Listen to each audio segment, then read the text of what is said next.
네, 제 옆에 이번 취재를 담당한 엄상현 기자가 나와 있습니다. 엄 기자 어서 오십시오. 네. 네, 민선 8기 들어 이번이 벌써 네 번째 상생 협약입니다.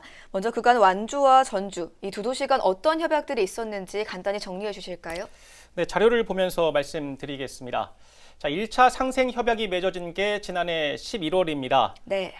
위치는 완주에 있지만 관할권은 전주에 있는 상관 저수지를 힐링공원으로 조성하겠다는 게 첫 상생 협약의 마중물이 됐었는데요. 이어서 12월에는 공덕세천 좀비와 공공급식 분야 농산물 상호 공급을 약속한 2차 협약이 이어졌고요. 그리고 지난달에 문화와 인재 양성 협력을 약속한 3차 협약, 그리고 이번에 4차 협약까지 이르렀습니다. 네, 두 도시로서는 꽤 의미 있는 협약들인 것 같은데요. 예. 하지만 무엇보다 이런 협약들을 제대로 이행하는 게 어쩌면 협약들보다 더 중요하지 않겠습니까? 네, 실제로 협약 이행 속도도 다른 것보다는 좀 빠른 편입니다. 네. 앞서 소개해드린 사업들을 살펴보면요. 상당수는 복잡한 절차가 필요하지 않습니다. 두 도시 간 실무 협의를 통해서 곧바로 추진 가능한 것들이 많고요. 상관 저수지 힐링공원 사업 같은 경우에는 예산이 필요한 사업들인데 이런 사업들에 대해서는 본예산 반영 등을 현재 준비 중입니다. 네. 상생의 주체는 완주와 전주 이 두 도시지만 전라북도가 그 구심점 역할을 자처하면서 실질적인 협약으로 이어지고 있다는 분석입니다. 네, 지금은 이렇게 두 도시의 상생 분위기가 무르익곤 있지만 사실 시작이 그리 매끄럽지는 않았었죠. 네, 그렇습니다. 우범기 전주시장이 취임 직후부터 완주 전주 통합을 에 대한 강한 의지를 드러냈었습니다. 네. 우 시장이 이 같은 강력한 행보에 완주군 내에서는 찬반 논쟁이 가열됐었고요.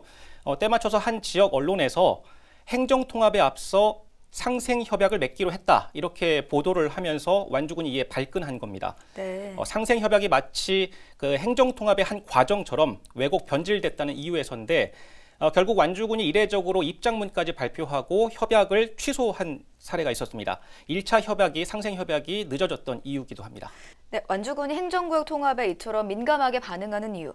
어쩌면 그간의 세 번 통합 논의가 무산된 데 따른 당연한 반응으로 읽히는데요. 어떻습니까? 네, 앵커께서 말씀하신 대로 완주와 전주는 그간 세 번의 행정구역 통합 논의가 있었습니다. 네. 지난 2004년, 그리고 2009년, 2013년 이렇게 세 번인데요.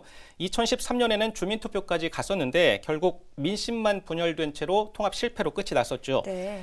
양도시 주민들의 신뢰 없이 정치권과 행정에 일방적으로 밀어붙인 결과라는 분석입니다. 이후에도 지방선거나 총선, 선거 때마다 두 지역 후보들이 앞다퉈서 통합 관련 이슈를 던져놨었는데 구체화되지는 못했었죠. 지난 지방선거에서도 마찬가지였습니다. 네, 그렇다면 현재 진행 중인 상생협약과 과거 행정구역의 통합, 계속해서 별개로 봐야 하는 건가요?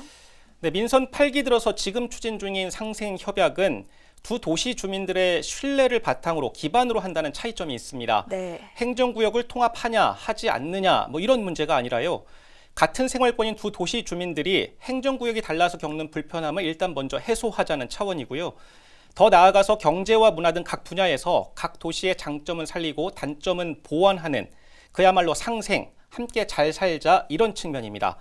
이렇게 두 도시 주민들의 신뢰가 쌓이게 된다면 행정구역 통합 논의는 그 후에도 늦지 않겠다, 이런 겁니다. 네. 하지만 행정구역 통합 이슈라는 게 언제든 그 정치권 등을 통해서 재점화되면서 갈등을 되살릴 수 있다, 이런 문제점, 가능성들은 여전합니다. 네, 그 후에 논의에도 늦지 않는다. 오늘 말씀 여기까지 듣겠습니다. 고맙습니다.